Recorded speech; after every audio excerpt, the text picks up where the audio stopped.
কত মানুষ আছে বাবা মারা গেছে, বোনদেরকে তাদের হক বঞ্চিত করে, এমন ভাই আছে না নাই? ওই বোন যতদিন তার হক ভাইদের কাছ থেকে বুঝে না নেয়, ততদিন কত আদর কত যত্ন। যখন বোন নিজের হক ভাইয়ের থেকে বুঝে নেয়, বলে সম্পদ তো নিলি না, সম্পর্কটা শেষ করে গেলি। আছে না এরকম? ফুফুদের হক বঞ্চিত করে, চাচাদের হক বঞ্চিত করে। মনে রাখতে হবে, আমি আপনি এই পৃথিবী থেকে যাওয়ার আগে এমন ভাবে যেন যেতে পারি, কোনো মানুষের হক যেন আমার আপনার উপরে না থাকে। কিয়ামতের দিন শয়তানের ধোকায় পড়ে যদি আল্লাহর হক দুনিয়ায় নষ্ট করে থাকি, আল্লাহ তাআলা চাইলে হয়তো মাফ করে দিতে পারে, কিন্তু বান্দার হক বান্দা যতক্ষণ ক্ষমা না করবে, ততক্ষণ পর্যন্ত আল্লাহ তাআলাও ক্ষমা করবে না। মান বানা লিল্লাহি মাসজিদান বানাল্লাহু লাহু বাইতান ফিল জান্নাহ। নবীজি বলেন, মান বানা লিল্লাহি মাসজিদা, যে আল্লাহর সন্তুষ্টির জন্য মসজিদ বানাইলো, তার লাভ কি? বলে বানাল্লাহু লাহু বাইতান ফিল জান্নাহ, আল্লাহ তাআলা তার জন্য জান্নাতে ঘর বানাবে। সুবহানাল্লাহ কয় না? এখন বলেন তো, এই ফজিলতের আশায় যদি সকলেই একটা কইরা মসজিদ বানায়, তাইলে তো ইমামও থাকবো না, মুয়াজ্জিনও নাই, মুসল্লিও নাই, তাই না? ও চিন্তা করছে এত বড় ফায়দা, তাইলে আমি আমার বাড়ি 200 ইট দিয়া ছোট্ট একটা মসজিদ বানাই। সবাই কয় আমিও বানাই। এখন সবাই যদি একটা মসজিদ বানায়, তাইলে তো আর ইমামও পাওয়া যাবে না, মুসল্লিও পাওয়া যাবে না, একাই পড়তে হবে। মুহাদ্দিসিনে কেরাম বলেন, উদ্দেশ্য হইল যে মসজিদ বানানোর কাজে অংশগ্রহণ করবে, যতটুকু সামর্থ্য ততটুকু দিয়ে তার জন্য আল্লাহ জান্নাতে ঘর বানাবে। সুবহানাল্লাহ। তাহলে মসজিদ বানানোর কাজে সামান্য অংশ থাকলেও, শরীক থাকলেও যদি জান্নাতে ঘর পাওয়া যায়, যেই লোকটার পরিপূর্ণ একটা ইয়তীমের অভিভাবকত্ব নেওয়ার সামর্থ্য নাই, সে যদি ইয়তীমের একটা বিষয়ের দায়িত্ব নেয়, আশা করা যায় আল্লাহ তাআলা জান্নাতে নবীর সাথে তাকে থাকার সুযোগ করে দিবে ইনশাআল্লাহ। নবীর সাথে জান্নাতে থাকতে পারার সুখবর সাহাবায়ে কেরামের কাছে সবচেয়ে বড় আনন্দের ছিল। হযরত আনাস রাদিয়াল্লাহু তাআলা আনহু বলেন, একদিন এক গ্রাম্য সাহাবী নবীজির কাছে আসছে। নবীজি আরেকজনের সাথে কথা বলতেছে। আদব হলো, যখন কেউ কারো সাথে কথা বলে, কথার মধ্যে কথা জিজ্ঞাসা না করা। গ্রামের মানুষ সহজ সরল বুঝে না। নবীজি ওই ব্যক্তির সাথে কথা বলতেছে, সে তাড়াহুড়ো করে নবীজির কাছে গিয়া বলে, ইয়া রাসূলুল্লাহি মাতাস সাআহ, হে আল্লাহর রাসূল, কিয়ামত কখন হবে? নবীজি কিছু বলেন না। লোকটা দাঁড়িয়ে আছে, অপেক্ষা করতেছে। ওই ব্যক্তির সাথে নবীজি কথা শেষ করবার পরে জিজ্ঞাসা করতেছেন, ওই লোকটা কোথায় যে আমাকে জিজ্ঞাসা করলো কিয়ামত কখন হবে? এবার লোকটা বলে, ইয়া রাসূলুল্লাহ, আমি জিজ্ঞাসা করেছি, কিন্তু এই জিজ্ঞাসার মধ্যে তার উদ্দেশ্যটা ভিন্ন মনে হচ্ছিল। এই জন্য নবীজিও তাকে পাল্টা প্রশ্ন করলেন, মা আ'দাত্তা লাহা, তুমি কিয়ামতের জন্য কি পাথেয় সংগ্রহ করছো? কারণ তার প্রশ্নের মধ্যে ভাব মনে হচ্ছিল এরকম যে সে কিয়ামতের জন্য রেডি, কিন্তু কিয়ামত আসে না। এই জন্য জিজ্ঞাসা করতেছে যে কিয়ামত কখন আসবে। একটা হলো, নবীজি তো উম্মতের রুহানি ডাক্তার। ওই ব্যক্তি প্রশ্ন যাই করুক, উদ্দেশ্য কি এটা উনি অনুধাবন করতে পারছেন। এই জন্য তাকে পাল্টা প্রশ্ন করছে যে তুমি কিয়ামতের জন্য কি পাথেয় সংগ্রহ করছো, কিয়ামত কখন হবে জিজ্ঞাসা করতেছ। আর যদি তার উদ্দেশ্য হইতো কিয়ামত কখন হবে এই খবর জানা, তাহলে হয়তো নবীজি বলতেন, কিয়ামতের আলামত গুলা বইলা দিতেন, ওই সময়ের পরে কিয়ামত হবে, এই সেই। কিন্তু নবীজি তারে পাল্টা প্রশ্ন করছে, মা আ'দাত্তা লাহা। এখন লোকটা জবাবে কি বলে? বলে, আমি আল্লাহ এবং তার রাসূলকে ভালোবাসি। নবীজি জবাব দিলেন, আল মারউ মা'a মান আহাব্বা। লোকটা এবার এই জবাব শুনে বাড়ির দিকে হাঁটা দিল, যে যাকে মোহাব্বত করে তার সাথে অবস্থান করবে। প্রশ্ন করছিল কি? বলে কিয়ামত কখন হবে। জবাব শেষমেশ হইল কি? বলে যে যাকে মোহাব্বত করে তার সাথে অবস্থান করবে। আসলে ওই গ্রাম্য সাহাবী কিয়ামত কখন হবে মূলত এটা জানতে চায় নাই। তার উদ্দেশ্য ছিল কিয়ামতে জান্নাতে যখন যাব কোথায় আমি থাকব।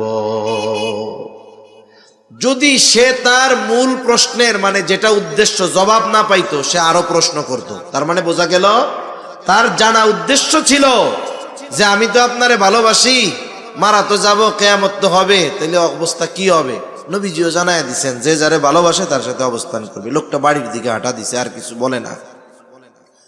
হযরত আনাস রাদিয়াল্লাহু তাআলা আনহু বলেন, নবীজির মুখে যখন শুনলাম আল মারউ মাআ মান আহাব্বা, যে যাকে মোহাব্বত করে তার সাথে অবস্থান করবে, তিনি বলেন ঈমান আনার পরে এই কথা শুনে আমরা এতটা খুশি হয়েছি, আর কোনো কথা শুনে এত খুশি আমরা হই নাই।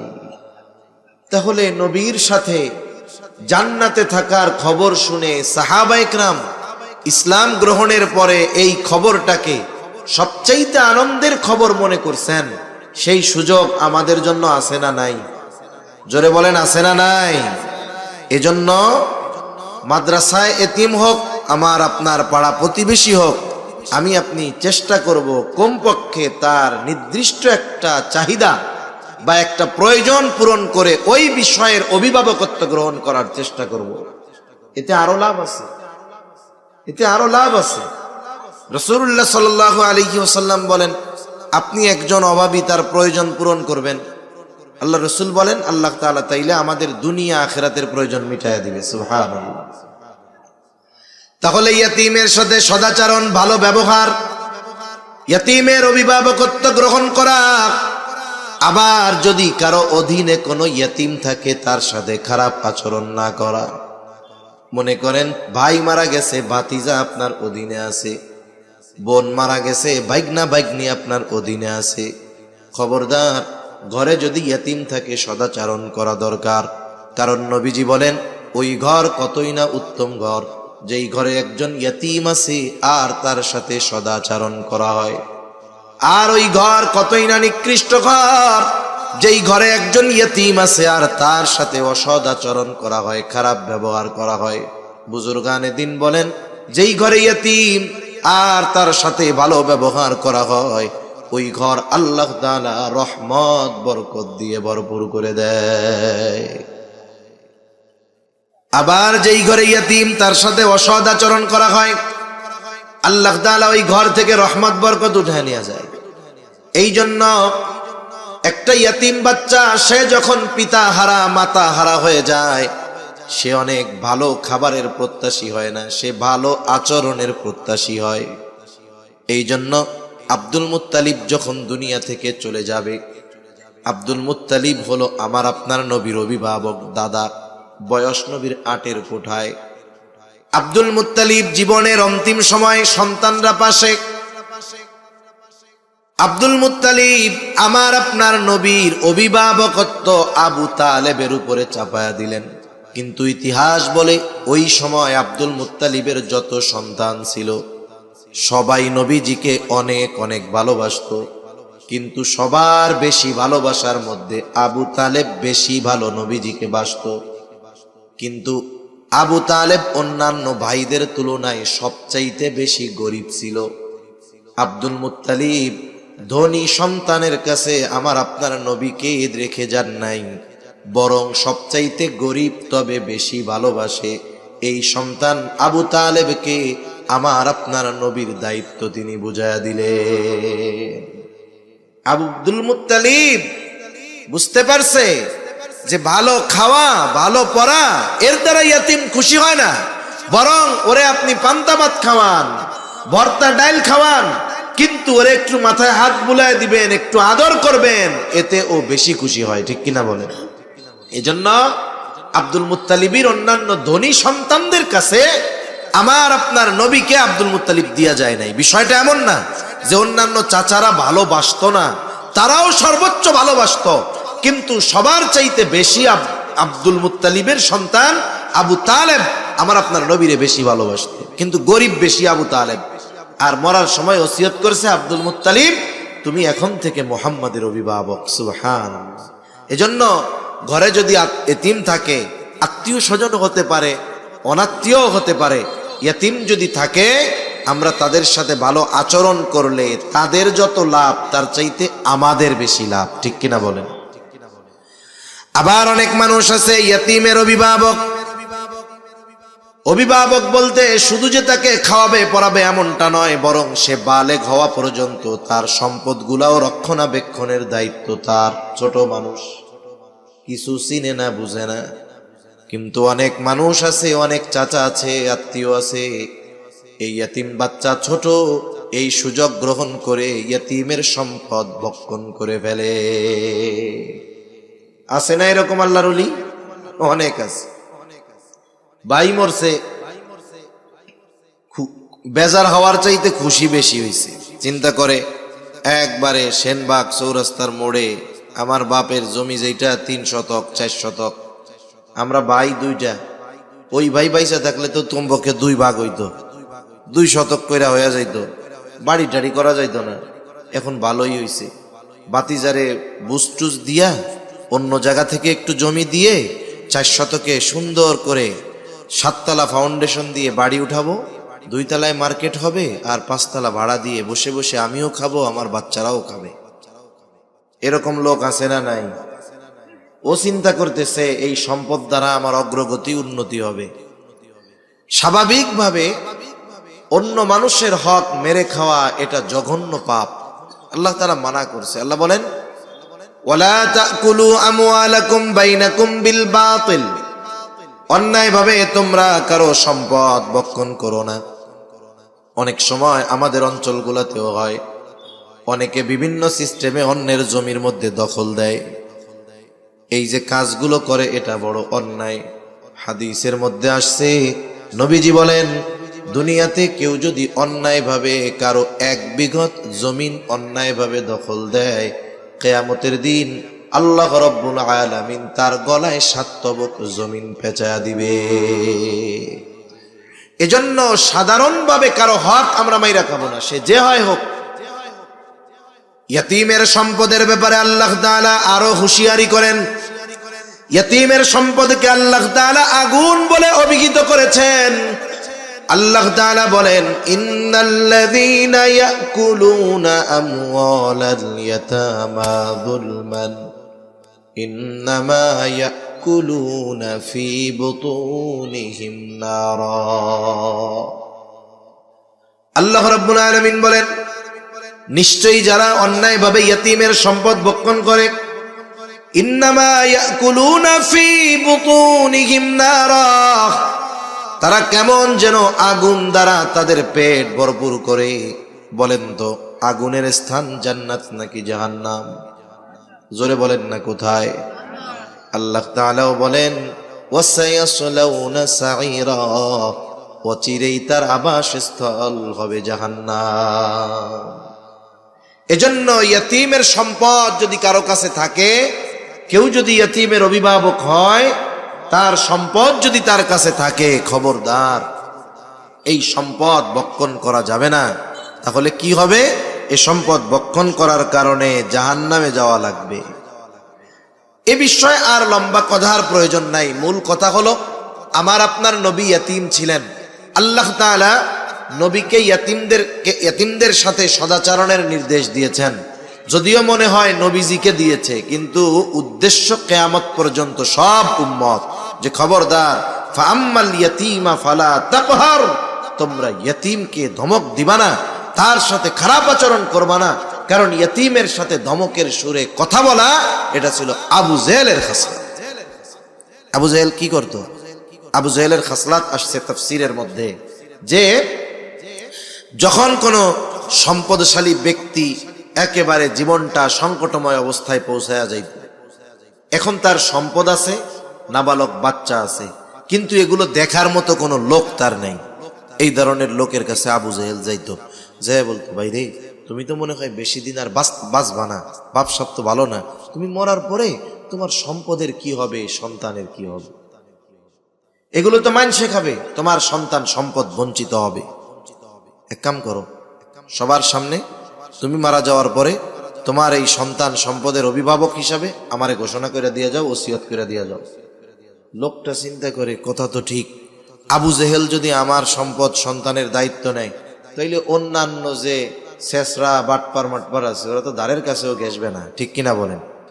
এক মুরব্বী কয়, টাকা নিরাপদে রাখতে চাও, সবার সামনে এলাকার সবচাইতে বড় ডাকাতের কাছে টাকাটা জমা রাখবা। সবার সামনে যদি রাখো, দেখবা ও এমন বুজুর্গি দেখাবে, জীবন দিয়ে তোমার সম্পদের হেফাজত করবে, সবার সামনে দিবা। তাহলে ওই লোক চিন্তা করে, আবু জেহেলের কাছে যদি রাখা হয় তাইলে অন্যান্য গুলা তো আর তাকানোরই সাহস পাবে না, দখল তো বহুদূর।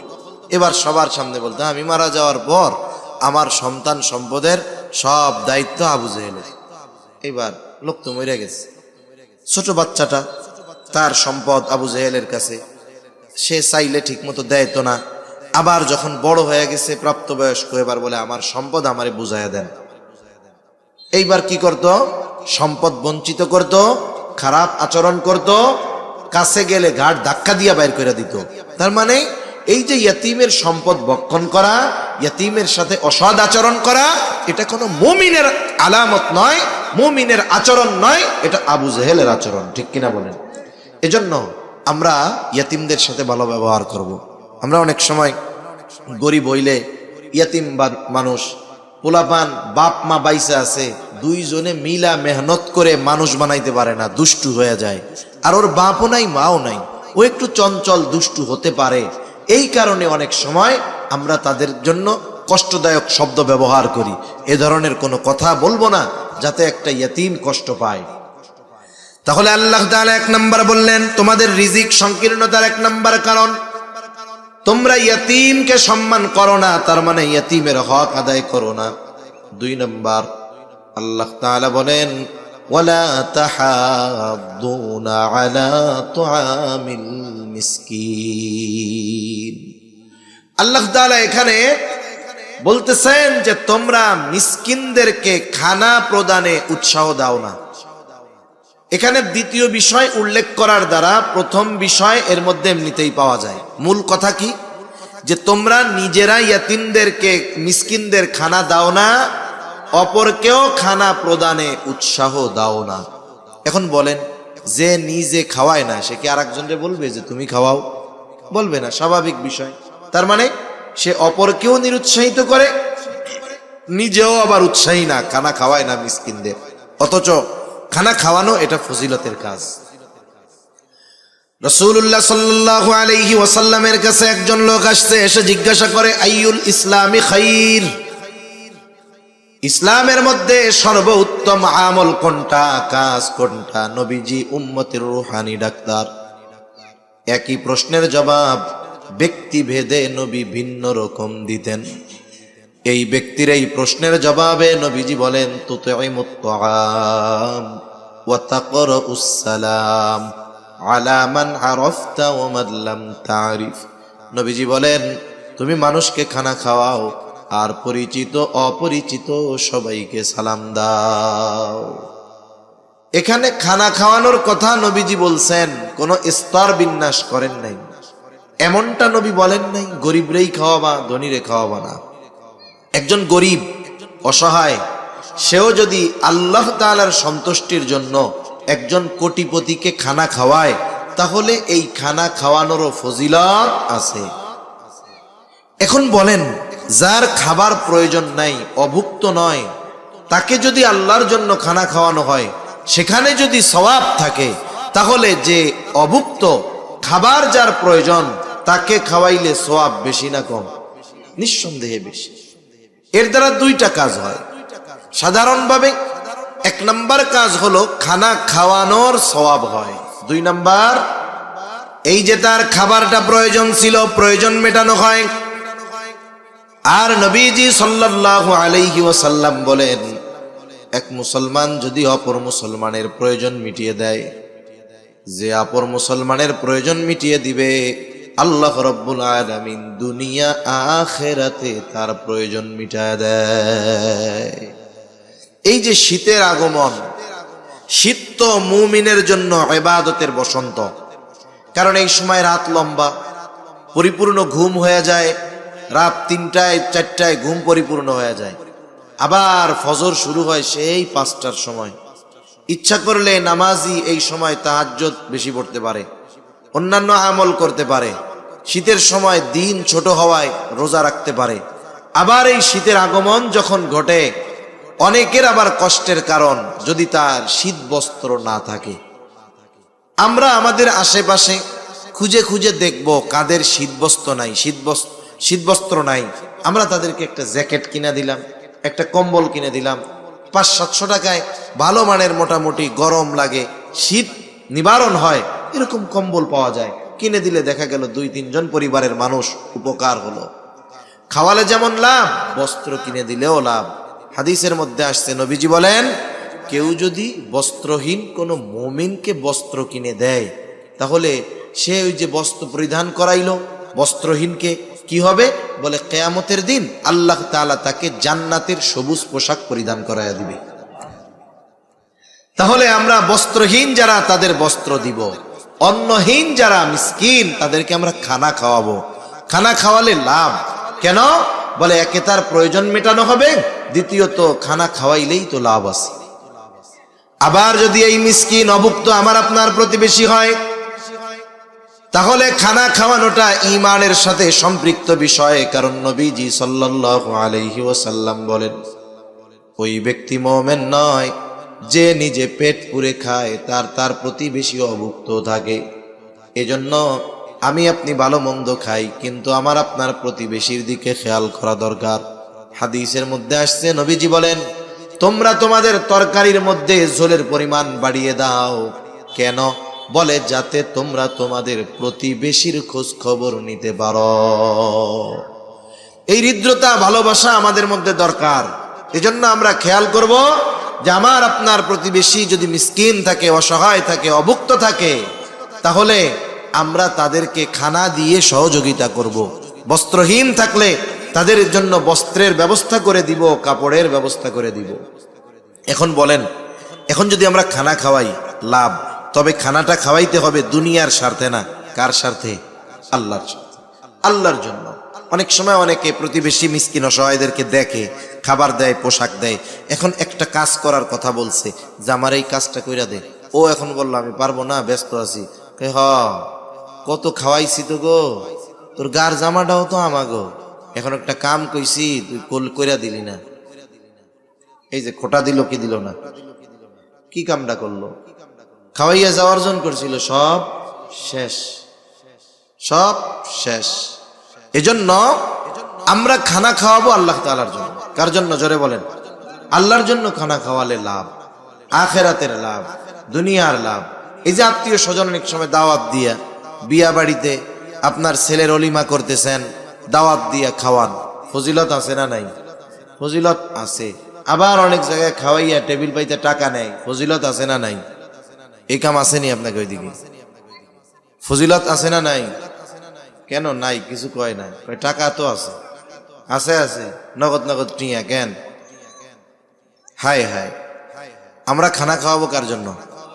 যারেই খাওয়াই, ধনীরে খাওয়াই, দরিদ্ররে খাওয়াই, আত্মীয় স্বজনকে খাওয়াই, যাকেই খাওয়াই, প্রতিদানের আশায় খাওয়াবো না। কার জন্য? সাহাবায়ে কেরাম আল্লাহর জন্য খানা খাওয়াইতেন।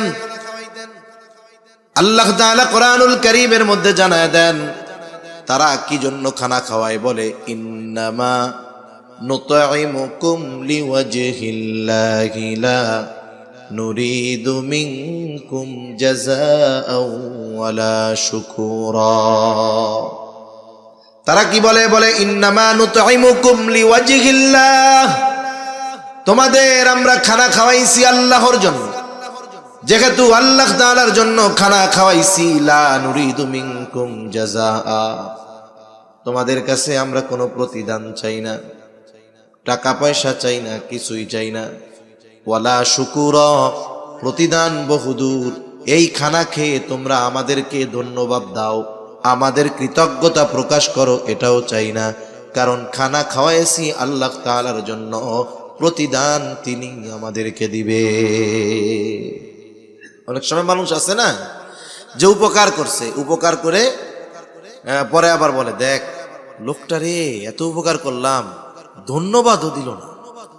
এই যে ধন্যবাদের আশা করা, চলে আসতো আচ্ছা, ধন্যবাদও দিল না, এরকম বলে কি বলে না? তার মানে সে এই ভালো কাজের প্রশংসা আশা করে। আমরা মানুষকে যদি খানা খাওয়াই, তারা যদি আমাদেরকে ধন্যবাদও না দেয়, আমরা কি বেজার হব বলেন? সে যা করে করুক, আমি তো খাওয়াইছি আল্লাহর জন্য, প্রতিদান দিবেন কে? আল্লাহ। তাহলে 2 নাম্বার, রিজিক সংকীর্ণতার কারণ মিসকিনদের খানা না খাওয়ানো, অপরকে উৎসাহ প্রদান না করা। রিজিক সংকীর্ণতার 3য় কারণ ওয়াতাকুলুনাত তুরাসা আকলাল লাম্মা, বলে তোমরা ওয়ারিসি সম্পদ সব একা ভক্ষণ করে ফেলো। কত মানুষ আছে বাবা মারা গেছে, বোনদেরকে তাদের হক বঞ্চিত করে, এমন ভাই আছে না নাই? ওই বোন যতদিন তার হক ভাইদের কাছ থেকে বুঝে না নেয়, ততদিন কত আদর কত যত্ন। যখন বোন নিজের হক ভাইয়ের থেকে বুঝে নেয়, বলে সম্পদ তো নিলি না, সম্পর্কটা শেষ করে গেলি। আছে না এরকম? ফুফুদের হক বঞ্চিত করে, চাচাদের হক বঞ্চিত করে। মনে রাখতে হবে, আমি আপনি এই পৃথিবী থেকে যাওয়ার আগে এমন ভাবে যেন যেতে পারি, কোনো মানুষের হক যেন আমার আপনার উপরে না থাকে। কিয়ামতের দিন শয়তানের ধোকায় পড়ে যদি আল্লাহর হক দুনিয়ায় নষ্ট করে থাকি, আল্লাহ তাআলা চাইলে হয়তো মাফ করে দিতে পারে, কিন্তু বান্দার হক বান্দা যতক্ষণ ক্ষমা না করবে, ততক্ষণ পর্যন্ত আল্লাহ তাআলাও ক্ষমা করবে না।